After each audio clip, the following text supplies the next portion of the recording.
kasi natin, yung utang tumataas, yung serbisyo hindi.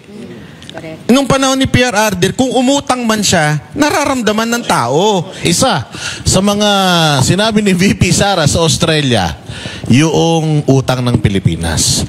Ang laki daw ng inuutang natin sa loob ng 3 taon, wala daw tayong nakikitang projects. So, agree tayong lahat dun. Pero ang sagot ng PCO kanina, magandang araw po sa inyo mga banateras. Ako po si Banat Girl. Ito po mga banateras, panoorin natin ito at sabay-sabay po tayong mag-react sa comment section. Alright, panoorin na po natin ito mga banateras. Mag-comment po kayo sa comment section at huwag po ninyong kalimutan mag-subscribe, i-like at i-share ang ating video. I am not Filipino for nothing. Mahalin po natin ang Pilipinas. Ito na po. Ngayon, nagpapalusot na ho itong executive secretary nitong si Bangag. Sabihin mo kasi sa amo mo, huwag siyang masyadong madaldal sa social media. Kesyo, dati naman, ganyan naman talagang salin. Accessible naman yan sa sambayan ng Pilipino. Pero nag-iba na ho ang tono nitong si Lucas Bersamin. At dito ho sa video na to, papakita ho natin kung gaano kasinungaling yan si Marcos Jr. Pambihira talaga ho. Pero bago yan mga kababayan, isang like at isang subscribe.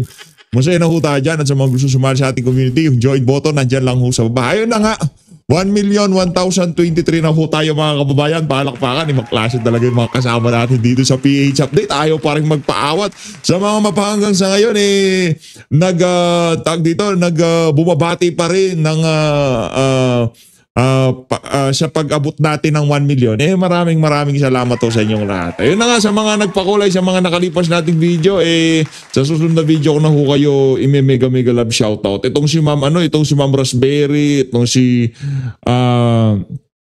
si Loweka Caneto, maraming salamat to sa pagsuporta sa PH Update. Tayo na nga, umpisa natin ang ating talakayan dito sa mga banat nitong si Lucas Bersamin. Eto na ho mga kababayan, Malacanang exercise caution in releasing President Marcos Salin. Palakpakan. Inuna kasi yabang yan problema. Diba, nung binago lang naman yung sistema na yan, noong nagdaang administration, hindi ho binago nitong si dating Pangulong Rodrigo Duterte, iyon ho talaga ang patakaran na hindi pwede basta-basta maglabas ng salin. Kasi yung iba dyan ginagamit lang sa pamumulitika. Tayo naman mga kababayan, kung sakaling ilabas ang mga salin itong mga walang yung magnanakaw na to, hindi naman natin gagamitin para sa pamumulitika. Titingnan lang natin kung gaano kalaki ang ilinobo ng kanilang kayamanan mula nung pumasok sila noong 2022. Ito, Executive Secretary Lucas Bersamin expressed reservation when asked about the release of President Ferdinand Marcos Jr.'s Statement of Asset Liabilities and Net Worth (SALN), emphasizing that while it must be done through formal request, there was still a need to control access as this might fall into the wrong hands. Balakpakan!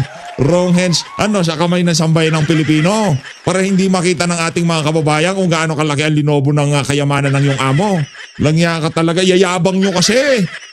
Yang si Boying Remulla din, bago pumasok sa dyan sa ombudsman, para makapagpapogi sa sambayanan kasi dapat ilabas yung salin. Lalo na ngayon, talagang napakatindi ng issue ng korupsyon. Maya-maya, cambio sila pa atras. Kesyo dapat daw hindi mapunta sa kamay ng mga mga maling kamay ang salin na yan. Our existing rules require any person who wants to access any salin of any official to give good reason. Bersamin added. Palakpakan ho natin ang ating executive secretary, baka natatakot din siya. Di ba? Baka natatakot din siya na ilabas ang kanyang salin. Kaya ang tanong pa lang dito kay Marcos Jr., itong aso niya talagang kinontra na. Hindi naman siya kinontra, yung tipong teka lang hindi basta-basta ang paglalabas ng salin. Dapat meron talagang merong karampatang dahilan. Meron talagang valid reason talagang yung request na yan hindi dapat mapunta sa mga masasamang kamay yung salin na yan, di ba? Ito, we cannot just allow the indiscriminate freedom to access the salins. Anak ng Petrang Garapata. Pagka hinawakan nyo yung pera na sambayan ng Pilipino, ganun-ganun na lang, hindi namin malaman kung saan nyo pinagdadadala. Meron na pabalita, pinasok daw yung 45 million sa mga maleta at dinala sa Forbes Park at sa kung kani-kaninong politiko. Pero pagka hihingin na natin kung gaano sila kayaman, naku, hindi pwede. Hindi pwede, ganun na lamang. Hindi naman tayo nagbukas yan. Hindi naman nga natin hinihingi yung salin nitong si Bangag eh. Kayo nagbida-bida na ilalabas nyo sa alin nyo. Hindi sambay ng Pilipino. Inayupak na to ito. You must all take note that the SALN contains many details that might compromise the security safety of public official concerned. Ganon. Talagang etong bansa na to, etong mga pulisiya na to, hindi ho pinoprotektahan ang mga ordinaryong Pilipino. Sinong pinoprotektahan? Yung mga oligarko at mga mayayamang politiko. Ang bihira o. Yung pera na sambayan ng Pilipino, kung waldasin nila kung saan, di pa dito, punta dyan, bili ng ganito, kain sa ganyan, pasyal doon, pasyal dyan. Ganun na ganun. Ilalagay nila ho yun sa ano na yun, yung pagwaldas nila ng pera na yun, ilalagay ho nila sa kanilang MOOE. Maintenance and other operating expenses. Di ba? Oh. Doon nila dadalhin yung mga ano na yan, yung kaperahan na yan. Ngayon, pagkatatanungin na natin sila, ginamit nila yung pera na sambayan ng Pilipino. Nung tatanungin natin sila kung gaano sila kayaman, teka, hindi basta-basta pwedeng ilabas yung SALN namin. Kung yung mga address, wala kaming problema dyan. Takpan nyo lang. Di ba? Takpan nyo yung mga address, yung mga sensitibong pangalan ng mga minor de edad. I-liquid paper nyo, walang problema. Di ba? Kaso, ang issue ko talaga natin dito, no? Napakainit ho nitong issue ng korupsyon at merong napabalita na talagang bumabaha ng pera dito sa mga bahay dyan sa Forbes Park. Ngayon, hihingi na natin. Ang dami ho nilang palusot. Hindi naman taong bayan naglabas ng issue na yun. Nagbida-bida yan si Boying Remulla, nagbida-bida yung amo mo, ngayon biglang depensa ka. Di ba tinanong pa siya ni Ivan Mayrina, Sir, willing ho ba kayo na ilabas ang SALN nyo? Pangunahan ng inyong gabinete na kayo ho manguna na maglabas ng SALN? Of course. Ganun pa siya, di ba? Tapos biglang kabyo to si Executive Secretary Lord Lucas Bersan. Mag-usap-usap muna kasi kayo. Sabihin mo sa amo mo, kahit isang gabi lang, tigilan niya yung pagpupulburo niya. Mag-meeting naman kayo. Para ika nga, in sync yung pinagsasabi nyo sa media, sa publiko. Lang niya ka, Lucas Bersamin. Tandaan mo na, wala ka pa rin ambag sa sambayan ng Pilipino. Dito tayo kay Bangag.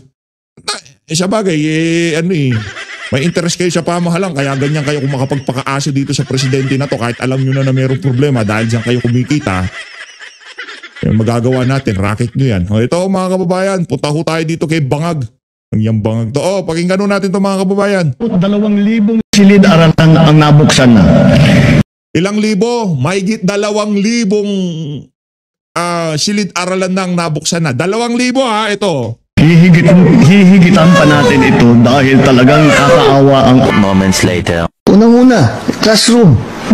160,000 ang kulang natin na classroom. 160,000 ang kulang natin sa classroom. Kakabida mo lang nakapagbukas ka ng 2,000. Ano nangyari yun? Ano nangyari yun? 3 taon ka na, inutil ka, lang niya kang purpul-burn kasi nasa utak mo Tantakin mo 3 taon ka na, tapos magtatanong ka paano nangyari yun. Hindi, sa bagay, ang strategy pala, maisisi na naman sa mga Duterte. Yan ang mga Bangag, di ba? Hindi mo sila yung tibong take ownership. Ako magtatrabaho dito, trabaho ko na to, akin na to, di ba? Hindi ganun Yung tipong, ano nangyari dito? 3 taon na kami sa administrasyon. Lang yan.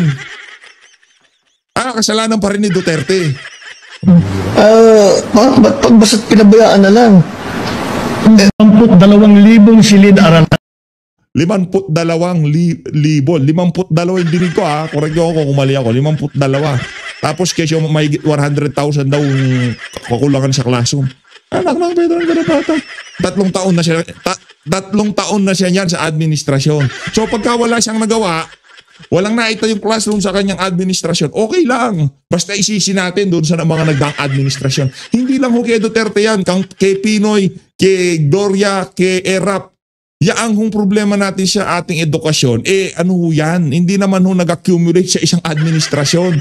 Henerasyon ho binilang bago talagang umabot tayo dito sa punto na napakalala ng ating estado pagdating sa edukasyon dito sa bansa na to. Rekta ho tayo dito kay dito kay Evan ho. Pakinggan nyo ito mga kababayan. Lalabas na naman ang pagiging bangag nitong si Marcos Jr. Game. Mahiya naman kayo. Palakpakan ho sila, standing ovation. Pero sino ho nga ho bang pinatutungkalan ninyo dito, Mr. President? They know who they are. They know who they are. They know who they are. They know. Alam nila kung sino sila. Mahiya naman kayo. Alam nila kung sino sila. Oh. Ibig sabihin, alam nila kung sino sila at kilala ko sila kung sino sila. Alam nito si Bong eh.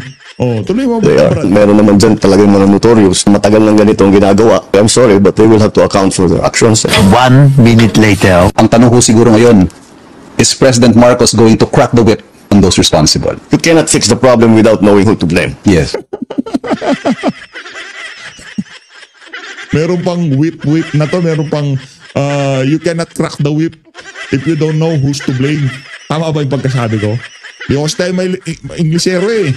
Ito Inglesero ng Inglesero eh. Wala namang nagagawa. Hindi yan si Manong Tay. Diyan si Marcos Jr.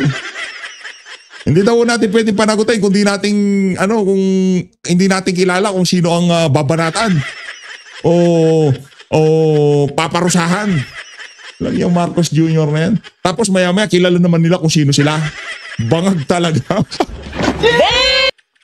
Ayan nga mga kababayan, lipat na ho tayo. Yan lamang, yung tipong iisang interview, mekos yung mga statement itong bangag na to. Yan. Ayun, kung sambayan ng Pilipino, sasabihin niya ngayon, lalabas niya sa leeg niya. Tapos ang executive secretary, sasabihin naman, iba naman. Mag-isip-isip na ho kayo, magtanong na ho kayo kung nasa tamang katinuan ba yung mga opisyal ngayon sa ating bayan. Kasi pwede ho natin banatan dito itong si Lagdameo, pwede natin itong si Bersamin, pwede natin sabihin na, "Hoy Bersamin, sabi ni Marcos Jr., willing siyang ilabas niya ang kanyang salin." O kung ilabas na yan. Pambira, oo. Ngayon sasabihin mo, kesyo ka dyan, meron kang reservation dyan na dapat talaga ang paglalabas yan pa rin, napaka-secretive pa rin. Hindi kahit sino pwede pa rin makakita ng mark my word, matatapos ang administrasyon na to, hindi natin makikita ang salin. At kung makita man natin yung salin na yan, sigurado, ika nga, naayos na. Kayo naman, napalipad nga si Tatay Digong ng ganun-ganun nga lang di ba? Pati yung ibang mga kasama niya, walang tsinelas, nagawa ng paraan, walang visa, walang pasaporting iba. Nandun sa The Hague, Netherlands. Yan pa kayang buwisit na kapirasong papel na yan, lalaman ng kanilang mga ari-arian ang hindi nila maayos. Napakalaking kalokohan. Ito tayo, dito tayo kay Manong Ted. Game!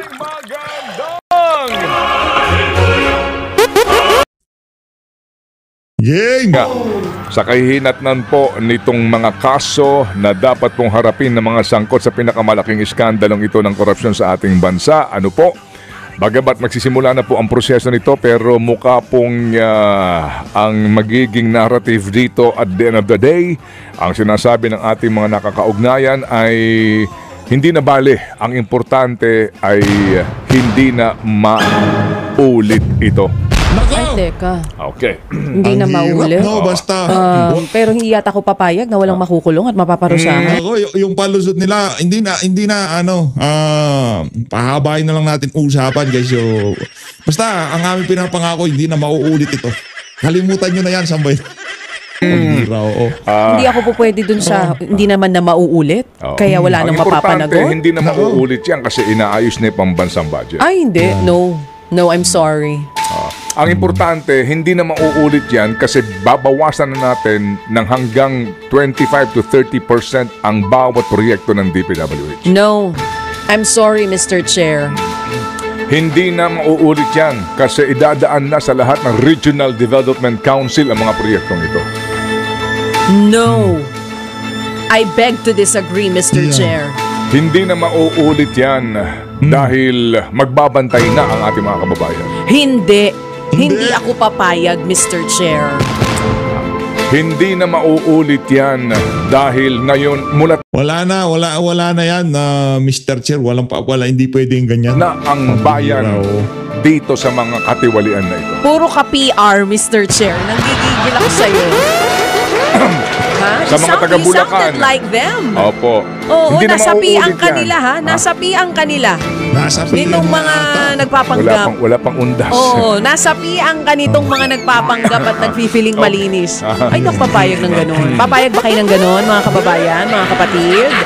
Na yung litanya na hindi naman na mauulit, aayusin. Hindi tayo papayag dyan. Tayo ika nga pagka walang napakulong dito sa ano na to. Hindi, ayoko yung mga kontraktor. Ayoko yung mga ex-district engineer. Mga buwisit na kontraktor at district engineer na yan. Wala akong pakialam sa kanila. Kung gusto niyo silang pakulong bilang bonus, okay lang. Pero dapat may makulong dito. Ang gusto kong makulong dito, speaker at saka yung appropriation chairperson. Maliban doon sa dalawa na yon, pagka nakulong yung dalawa na yon, okay, quits na tayo. Bahala na kayo kung pakulong nyo pa yung dalawa na yun, yung mga district engineer na yan. Makulong sila kung makukulong sila. Kasi una sa lahat, kung dyan pa lang sa House of Representatives, inayos na yung budget na yan, yung implementation, yung mga proyekto sa kanilang mga distrito, binintayan nila. Wala ho tayo dito sa punto na to ng ating buhay na kung saan ninakaw yung pera natin. Itong mga walang yung congressman na to. Diba? Ngayon, kung makukulong lang yung si Bryce Hernandez, yung Vizcaya, wala kwenta yan. Anak ng ano pa rin, at large pa rin yung mga walang yung magnanakaw na crocodile. Nako, napakalaki kong kalukuhan yan. Kaya sinasabi ko sa inyo dito, pagka ang pinakulong lang district engineer, yung mga dilis, mga sapsap, ika nga. Diba? God save the Philippines.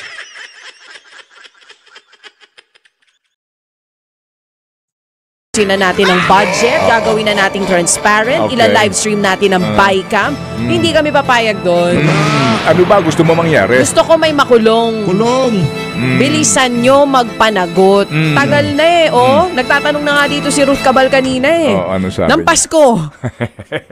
Hindi pwede matuloy ang Pasko nang walang nakukulong, magagalit si Lord. Sorry pero paliwanag lang natin to. Sige. Okay, sige po. Please lang, ito lang ang panawagan din ho natin. Walang magpapasko hanggat walang nakakulong. Ang ganda nun walang Pasko hanggat walang nakakulong na kung dating speaker at dating appropriation chairperson. O dating finance committee chairperson diyan sa Senado. Walang magpapasko. Ilagay ko nga sa taas natin, walang magpapasko habang walang nakakulong na congressman. So bahala na ho kayo sa inyo pong mga reaksyon at kaisipan kasi nga alam niyo ho yun, yung ating pong araw-araw 5 taon na po natin panalangin niya yung kahinahuna na tanggapin ng mga bagay na hindi na po natin kayang baguhin at lakas na loob na baguhin yung mga bagay na kaya pa po natin. Yung sistema po na umiiral ngayon, hindi na po natin mababago yan. Yan ang sistema Yan po ang ating patakaran, yan po ang ating umiiral na batas. Okay? Pwede ka siguro magbago ng mga taong nangangasiwa sa pagpapatupad ng sistemang ito. Pero ngayon, may magagawa ba tayo sa mga nakalukot dyan?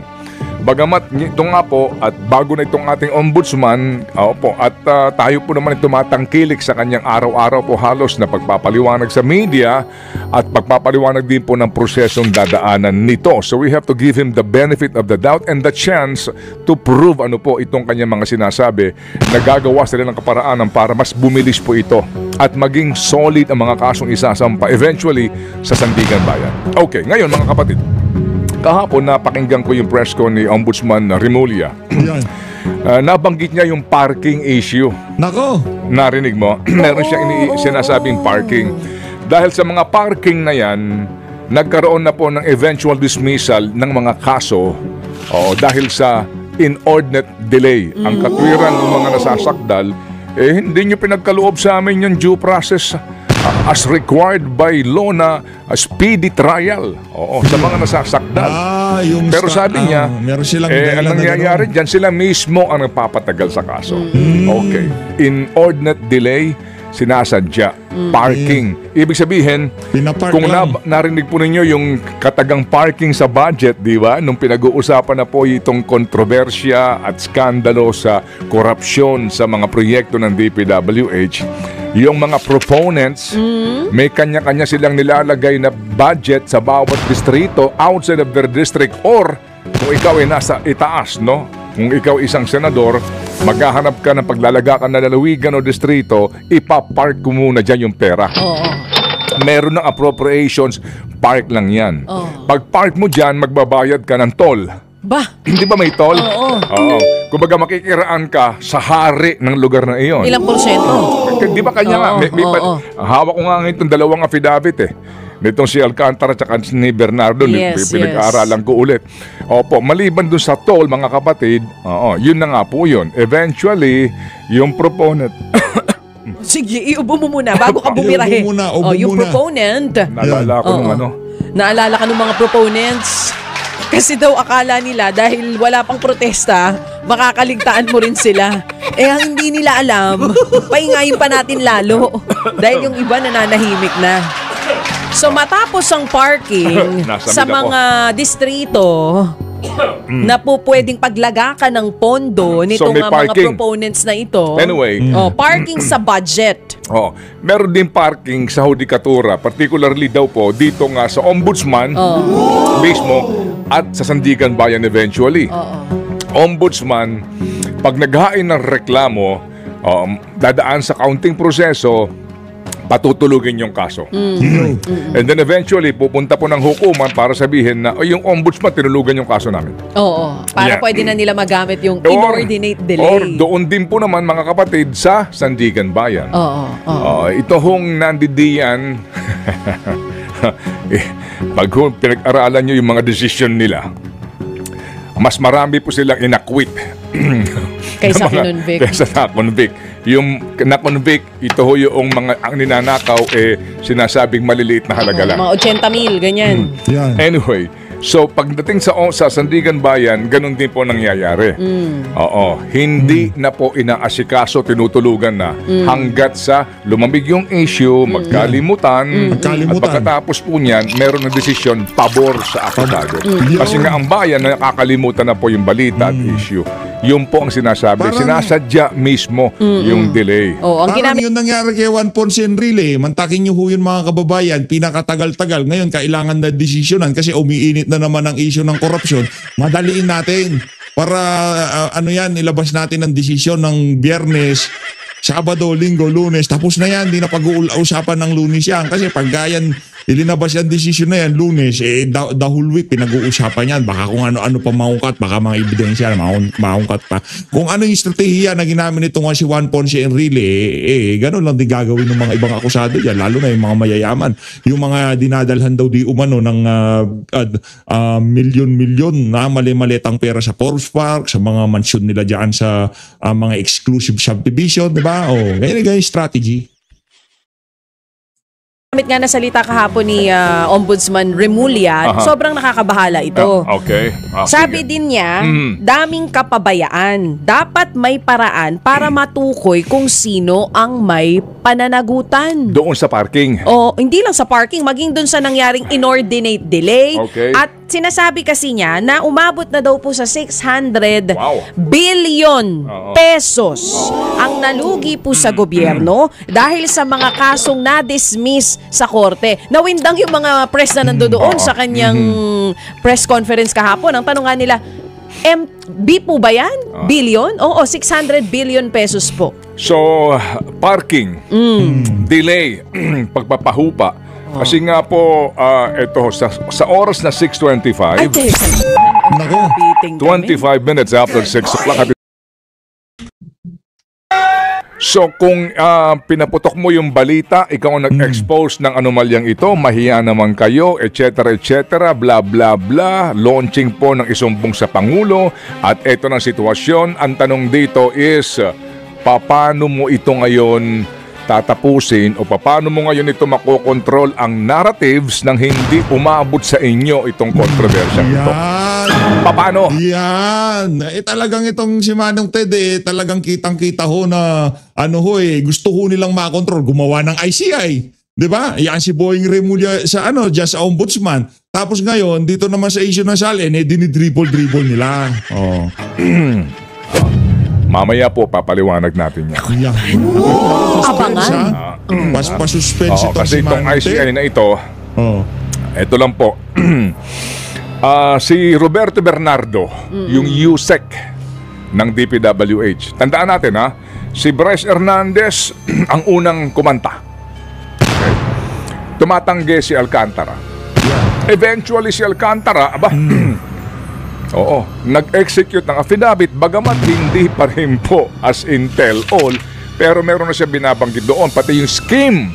Yan, scheme. And eventually, lumantad na po yung Bernardo, bagamat sinasabi niya na wala akong kinalaman kila Bernardo at kila Alcantara at kay Hernandez na iyan, pero ito nalalaman ko. Oo, at may mga pinangalanan. Meron siya dito sinasabi, meron siyang personal knowledge. Yan. Yan ang kanyang ginamit sa kanyang affidavit. Okay, si Bernardo humarap in the Senate. Okay. And then, kung babalikan mo yung petsang nun, nung nabuo yung ICI, humarap siya ng isang beses lang sa ICI. Ang iksi lang ng panahon ng kanyang pagharap. Hindi natin alam kung ano na pag-usapan. Correct. Ang sinasabi din daw po, ang press release ay Baka naareglo na siya dyan sa ICI. Hindi naman sila naglalabas ng dokumento Hindi sila naglalabas ng kung ano-ano. Kaya ano papasok sa utak ng mga kababayan natin. Baka naareglo na yan si babalik Hernandez. para magbigay pa ng kardagang statement at informasyon at ebidensya. Oo. Okay. Kailan babalik? Kung susuriin nyo yung kanyang affidavit, mga kapatid, doon po meron siyang personal knowledge. Yan. At tinutukoy niya yung mga individual doon. Sige. So ngayon, meron siyang schedule na bumalik. May sakit daw. Yes. Hindi siya pinaharap. Okay. Dapat humarap siya today. Pero ang sabi po ng taga-ICI, ang kanilang spokesperson, may sakit daw ulit. May sakit. He will not be Ayun, coming may because he's sakit. still sick. Yeah. Baka naman mabinat yan, Manong Ted. Pagbigyan na natin, kawawa naman yung mga yung mga district engineer na yan, di ba? May sakit. Yes, okay. And sabi oo. Hindi nila alam kung ano ang sakit Yes. at hihintayin nila ang medical certificate. Tama. Yan ang sinasabi ni Mr. Oo. Osaka. Nako. Okay. Kailan ang kanyang balik? Tagapagsalita Inaasahan November 11 or 12. Yun ang November sinasabi. 11 pa. That's more than 3 weeks. Oo, muli daw siyang ipatatawag. Di tayo sure. Baka kasi may sakit siya ulit. Okay. Kung may sakit man po, dapat natin bigyan po naman po ng compassion ang bawat isa po sa compassion. atin. Oo naman. Kung may Compassion. sakit, Yung compassion, yung mga magnanakaw pag may sakit, compassion. Yung compassion natin yung mga yan. Mga walang yung di ho ba ang pag naririnig natin yung katagang compassion, biglang pumapasok sa utak natin tong si dating Pangulong Rodrigo Duterte. Tapos yung si Pastor Gibuloy na yung tipong nagkakasakit-sakit na dun sa loob ng Hindi yung korupsyon ng kaso ng mga yon. Hindi korupsyon. Yung isa talagang pinagtanggol niya lang yung mga kabataan. Talagang ilinayo lang sa kamandag ng ipinagbabawal na gamot, di ba? Yun yung ginawa ng dalawa na yun. Pero pagka ito, nagnakaw na sa damukal na pera, bigyan natin ng compassion. unang requirement kung ikaw ay talagang nag-iimbestiga at gusto mo malaman katotohanan dito, uunahin yung medical certificate bago yung approval. Oo. Oh. Wala pong medical certificate na inilalabas ng ICI at sinasabi, hihintayin pa nila yung medical certificate. Kung totoo na gusto ninyo talagang malaman dito ang katotohanan at sasabihin ng taong ito, pinapuntahan nyo ba ng mga doktor ninyo Yan. si Ginoong Bernardo? Mukhang walang ganon na nangyayari. Walang ganon. So between nung unang pagharap sa Senado, pagharap niya sa ICI at yung mga postponement na ito, hindi ako magtataka kung pagbalik ni Bernardo, iba na ang Iba na kwento. ang kwento. Yun. Yan ang nanunostra na eh. Alam na nitong si Manong Ted. Dito tayo sa totoo. Yan. Magbabago ang kwento. Ay, hindi ako magtataka, ikaw. Swabe. May mga Ayos na posibleng ayos yung datingan. hindi na madamay sa kwento. aba, hindi At ako baka may Pwedeng posibleng hindi na mabagit itong si Zaldico. Ano ba naman, di ba? Ano ba naman yung bigyan ng malaki-laking yung ICI, malaki-laki, di ba? Ang laki ng yung si Martin Romualdez sa May mga malaki-laki ho yung ng mga yan, mga nalalaman. Baka malaki-laki ang ibigay na impormasyon dyan sa ICI, di ba? Bagong pangalan Hindi ako sa kwento. magtataka. Opo. Pero ako ay nagtataka kung paano to inalaw ng ICI. Ano to, mas mahigpit pa sa mga eskwelahan? Sa school nga, hindi ka excuse pag wala kang medical certificate. Excuse letter. Diba? Yung Anyway, excuse sige. letter, pag sinabi mong may sakit, kailangan med-cert. Diyan sa inyo, okay lang kahit walang med-cert? So, kumbaga din po, Suwabe. kasi kung haharap itong si Bernardo at meron siyang mga sasabihin na karagdagang informasyon, and eventually kung masasa publiko ang kanyang affidavit, muling pag-uusapan ng bayan ito at muli pong iinit ang issue Yan. na gusto nilang kontrolin. So feeling mo, baka Na gusto nilang kontrolin yung narratives dito na humupa ng humupa. Hayaan natin yung system, yung proseso. Okay. Huwag kayong mag-alala kasi umaandar ang sistema. And eventually po, ang importante, hindi na ito maulit. Yun. Importante, hindi na maulit. Yan ang importante. Mga ilang no-show up kaya bago siya lumabas ulit? Kasi pangatlong beses na to. So bakit ganito ang kaisipan? Oh. By the way, hindi ko kaisipan yun, ha? Kaisipan yun ni Erwin Ocana. Oo nga, na-text Ba't din sa ganito iyo. ang kaisipan? Kasi nga, bulag tayo sa ICI. Wala Bulag, tayong hindi natin alam eh. Hindi ba? Kaya ang dami pong mga, kumbaga, there's a vacuum. Kung sa vacuum na yun, pumapasok na ang kung anong kaisipan. Hindi po ba? Kasi nga, hindi sila transparent. Okay? Kaya po, gantong kaisipan. Kaya, ang sabi natin, okay boy, tama nga. Hindi tayo magtataka. Diba? Kung pagbalik ng taong ito, iba na ang kanyang tono. Correct. Sa tinagal-tagal po ng mga postponement na ito, di mo na alam kung sino-sino ang kumakausap sa kanila. Correct. Kasi yung mga nagbabangkit ng mga pangalan dyan at kung ano man, between noon hanggang ngayon, ilan na ang kumausap dyan para kumbinsihin na magbago ka ng statement mo. At kami na ang bahalang tumulong sa iyo o sa iyong pamilya pag nagkataon. Yan po mga kaibigan. Ang tawag ba dyan part of the system? Think about it. Dami mo agad na i-share na information about Bernardo. Okay, sige. So mga kapatid, sandali po lamang. Meron po lamang tayong katanungan dito. Kapatid. Ayun na nga mga kababayan, dito na una tatapusin ang ating reaction video. Maraming salamat po sa pagsuporta sa PH Update. Mag-ingat po kayong lahat. Mahalin natin ang Pilipinas. Saludo dito kay Manong Ted Filon. Palakpakan muna natin. Grabe yung mga pagsalansan niya na yun. Ibang klase talaga. Pakahusay.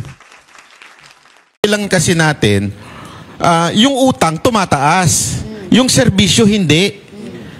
Nung panahon ni PR Arder, kung umutang man siya, nararamdaman ng tao. Isa sa mga sinabi ni VP Sara sa Australia, yung utang ng Pilipinas. Ang laki daw ng inuutang natin sa loob ng 3 taon, wala daw tayong nakikitang projects. So, agree tayong lahat dun.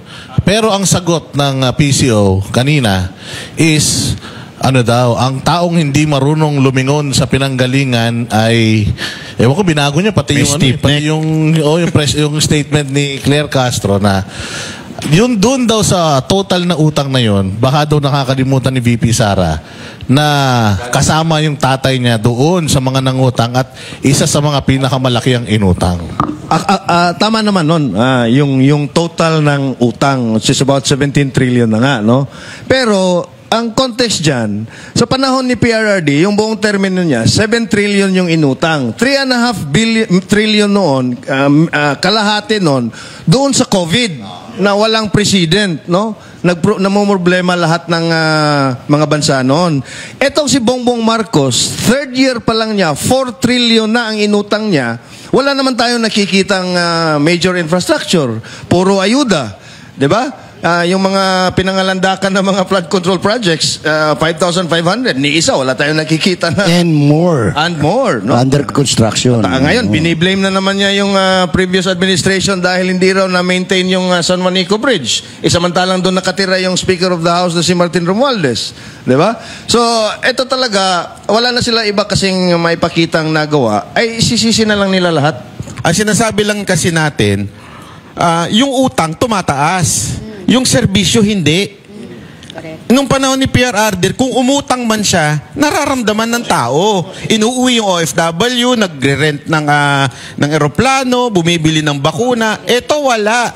Literal na wala hong serbisyo sa tao. Utang lang. Tsaka banat ba nung panahon ng COVID, yung mga OFW, hinahouse pa ng gobyerno. Yung mga uwi, ano yun hotel yun, na kina-quarantine nila for 2 weeks. Imagine kaya nga, di ba, si Arnel Ignacio, gusto nga niya na sarili na natin. Para, kaya nga nabili yung Kaya siya para pagtayuan ng halfway house ang problema, mayroong hindi kumita, kaya umangal Ayun lang. Pag nag-perform ka sa gobernong to, tiyak matatanggal ka. Dapat ang talent mo ay para kang asong ulol. Wala kang pakialam sa batas. Gawin mo lang inuutos nila, mapopromote ka. Kaya ang nakikita natin in the last 3 years, kung tingnan natin si Duterte, build. Sa ngayon, iba. Destroy. Demolish. Kay Tatay Digong, inspire and serve. Ngayon, bahala kayo. Anong gagawin natin? So, in short, in the last 3 years, wala po tayong nakitang magandang nangyari sa buhay ng mga Pilipino.